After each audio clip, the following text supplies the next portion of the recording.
Thank you, Faye. I kind of put this talk together and changed it around a little bit this morning and hopefully stimulate some discussion. So I don't have much data in here, but I've got a lot of statements that people might not agree with. So hopefully, I think there's going to be a discussion period at the end. So I'm kind of hoping to stimulate some discussion. So I'm going to talk about organic dairy forage systems and some of the research we've done at the University of Maine. And this is kind of the question, because most of the dairy farms that we work with that are organic in the Northeast were conventional dairy farms that transitioned. And so the question a lot of these producers had for us when we started this project was, should they continue the same rations that they've had in the past? Should they grow corn silage, grass silage, a mixture of both? Or should that change when they switch to an organic production system? And so we went and got some funding. Chris Reber-Horton, who's down in North Carolina, wrote a project that looked at reducing off-farm grain inputs, because one of the other questions was, the cost of organic supplements was a problem, and how do we reduce that? How do we change our forage rations? So we looked at that, but we also looked at data like this, which was from McBride and Green, that did a release in 2009 of organic dairy farms around the country. And when you look at the same curve that we see in conventional dairies for larger farms having a lower cost of production, and really organic dairies just having a higher cost of production bumped up, but at the same slope, do we really need to change it? I don't know. So that was one of the questions we looked at and said, well, do we need to change forage rations? So here are some of my assumptions, and you may not agree with them, but here's some of mine. Obviously, when you switch to an organic system, especially more recently that the pasture rule has been more strictly enforced, that we're talking about farmers that are going to use grazing systems for a predominant part of their diets during the grazing season. The availability, quality, and cost of organic supplements are an issue. One is the cost. Obviously, it ranges anywhere depending on the year and where you are, from about 150% the cost of conventional grain to 300% of the cost of conventional grain, certainly. And so how does that impact the decisions farmers make in terms of how much grain do they feed to their cows? The other issue is the quality and the quantity available. Especially recently, we've seen some real changes in the availability of concentrates. Where farmers are actually searching around for energy concentrates. And we've always thought about corn as the basis for all these energy concentrates. And organic corn is not all that available, even at higher prices. What's that going to do to their forage rations and the decisions they make around that? And then the third one is the price of concentrates has led our producers to say, how much grain should I feed? Traditionally, we've always tried to balance a ration and feed for maximum production, because in the conventional system, that usually gave us the highest income over feed costs, where we maximize the genetic potential of the animal, fed that cow for a high level of production, and concentrate costs were such that that would give us the highest return in most cases. Does that hold true in an organic system? So that was one of the questions our producers had. And a lot of them, once they switched to feeding organic concentrates that were 200 to 300% of the cost of conventional concentrates, said, I'm not going to feed it, I can't afford it. But where's the economic return? Should they feed 50% less concentrate they did when they were conventional? And also, how does that impact the health of the animal? Is an animal that's fed not enough energy, who's genetically programmed to produce a lot of milk, is she going to be under less stress or more stress because of the fact that she's genetically programmed to produce a lot of milk? We're not feeding her to potential. Is that more or less stress? Organic producers will say, well, it's less stress, I have less metabolic problems, but I can guarantee you there's some nutritionists will say, oh, you're going to have more metabolic problems because you're not feeding her to what she really needs for maximum production. So that is a debate. And then the debate about corn silage. Traditionally, most of our farms in the Northeast grow a percentage of their fields in corn silage. Should organic farmers do that? Obviously, they're going to have some more challenges. Weed control, fertility issues. Should they be growing corn silage? Shouldn't they be growing corn silage?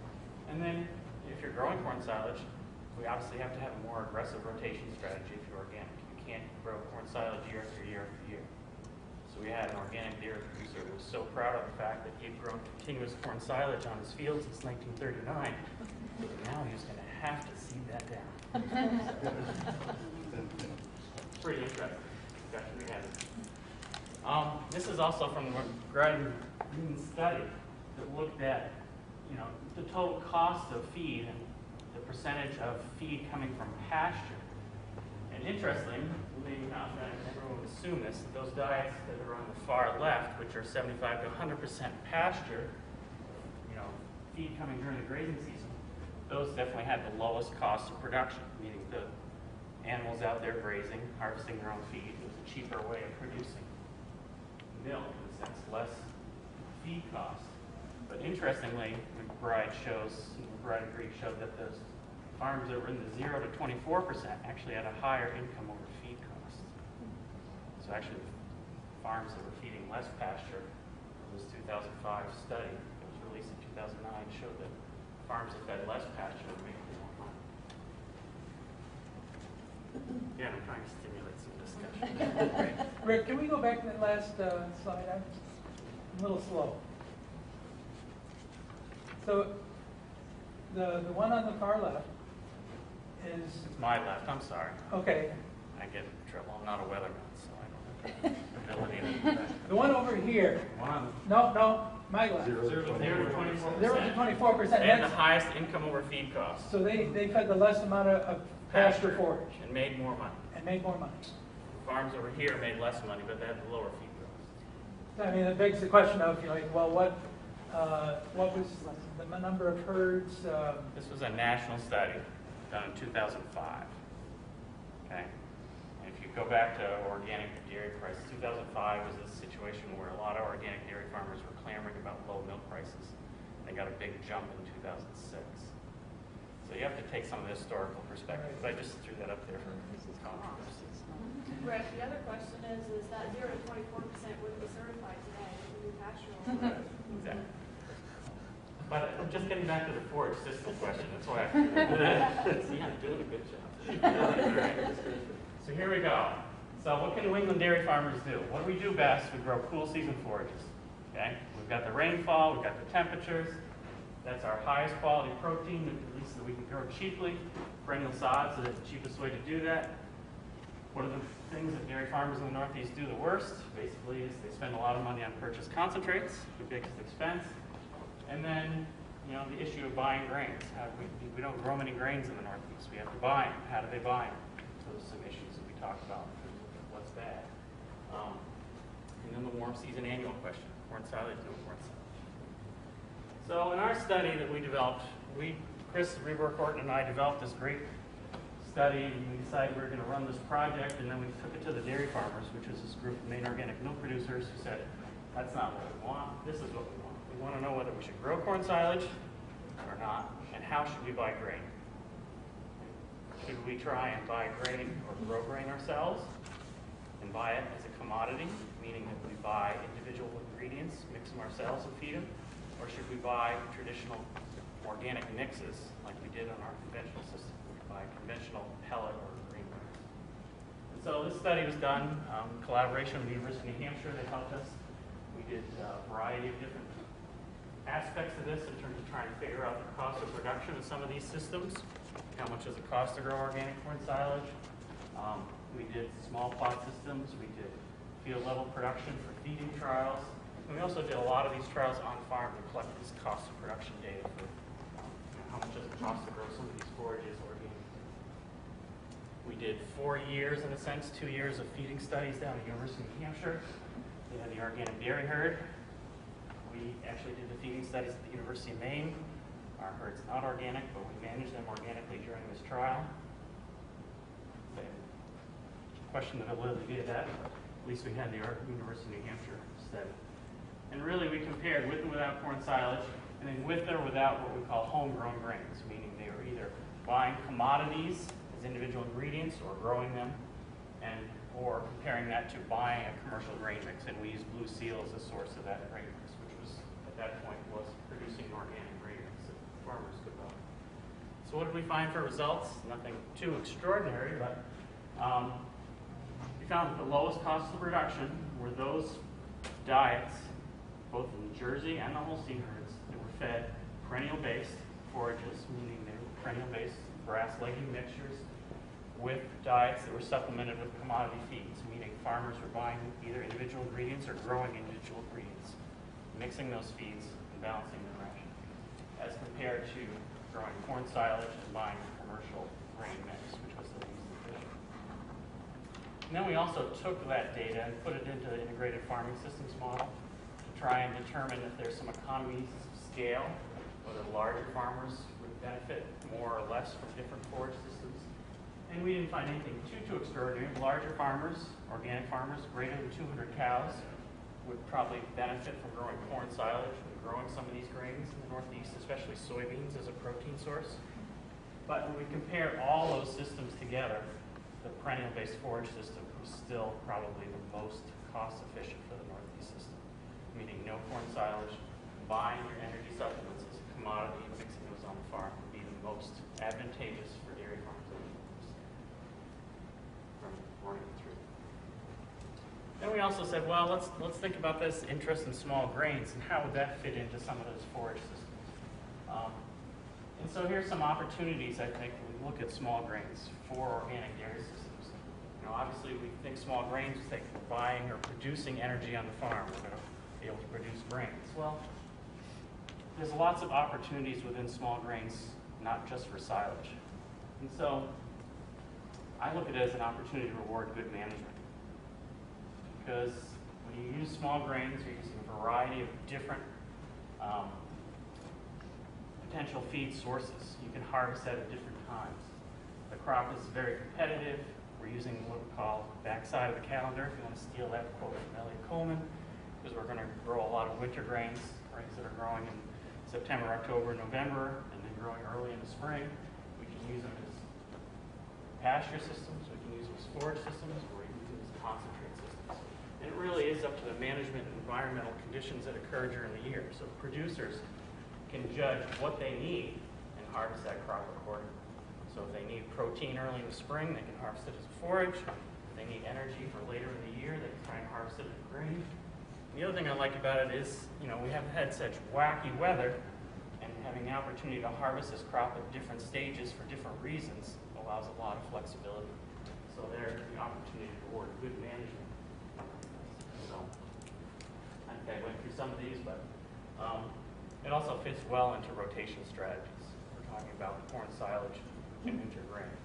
It fits into good rotation strategy. So I think small grain silages, small grains as grains, all fit into an important part of an organic dairy forage system in the Northeast. Again, different stages can give you different types of feed systems. So if you're harvesting small grains at a boot stage, you're harvesting for a protein forage source.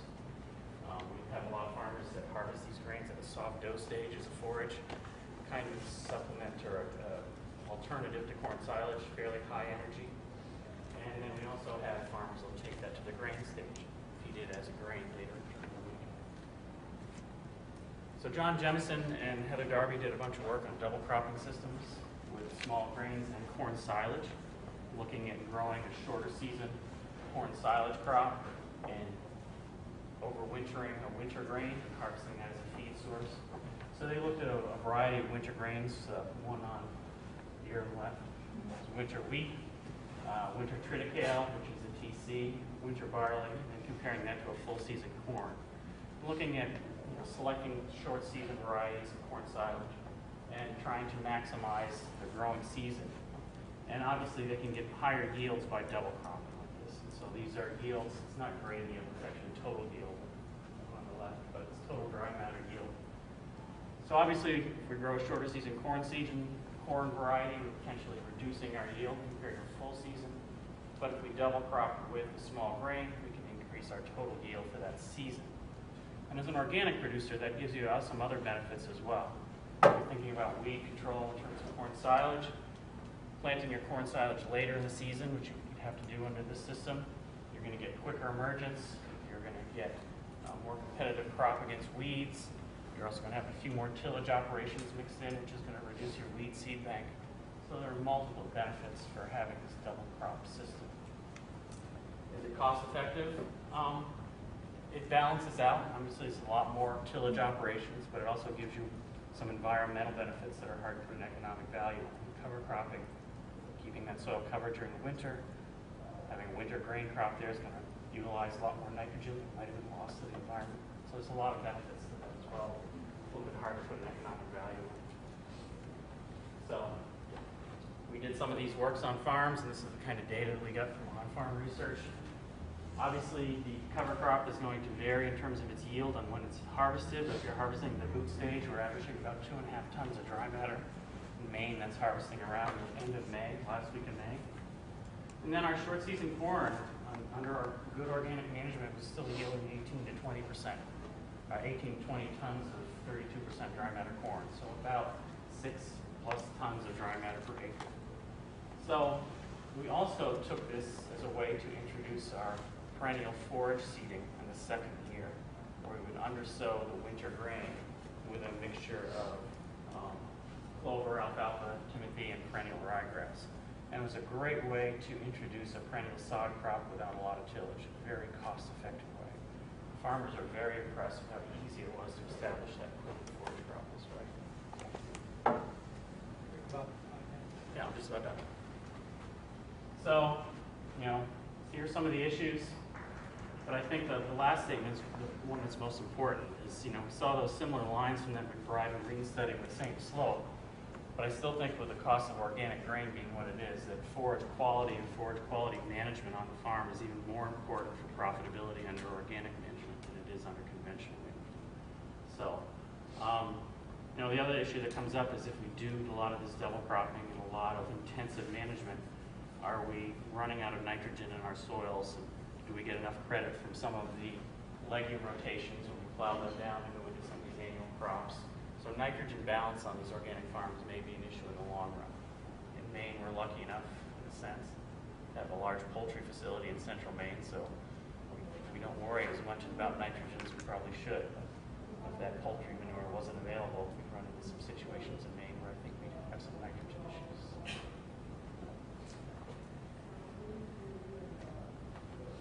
So unfortunately, Bob Parsons isn't here. He's going to be tomorrow, but he's the profitability guy. I mentioned this, but most of our studies, at least from 2006 to 2008, were farms that shipped the highest amount of milk per cow were the most profitable, but they didn't have the highest cost of purchase inputs. So when we talk about trying to feed cows, should we feed for higher milk production in organic systems? If you look at some of the data, organic systems or dairy farmers produce about 13,000 pounds of milk per cow on average in the state of Maine. Conventional farmers are in the 20,000 pounds of milk per cow. Should we try and feed for higher levels of production in organic systems? Would it be more profitable? Your hand up, you're going to answer that question? No, I'm sorry. My hand up was before you asked that question. Oh, okay. The corn silage thing. I mean, to me, that's always been a diet for a cow that they want to balance it with the grain. Because there's just a lot of wasted space there for the cows rumen. Forages such as grass is a much better, or clovers are much better, denser, and then to just use the carbohydrate portion of the corn, and not fill up with all the stalk and leaf. But maybe I'm missing something there. And I think there's a lot of digestible energy in those stalks if it's managed well.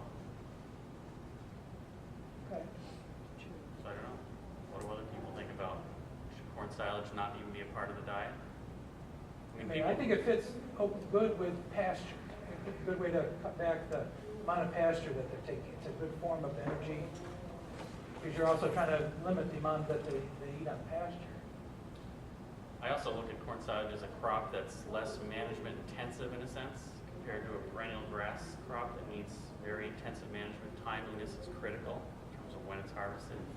Corn silage is one of those crops where you plant it, you do a little weed control, and then you forget about it until September. So there's less management involved, and I think that's some of the attractiveness to some dairy farms is there's less management during the growing season. A lot of concentrated management early on, but after that, you kind of forget about it until harvest.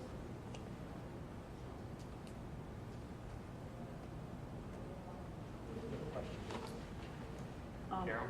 Were any of the cover crops planted in the spring just because they missed it in the fall or something? No, we did all this in the fall. I think there's a real benefit to having those fall cover crops. Yeah, definitely.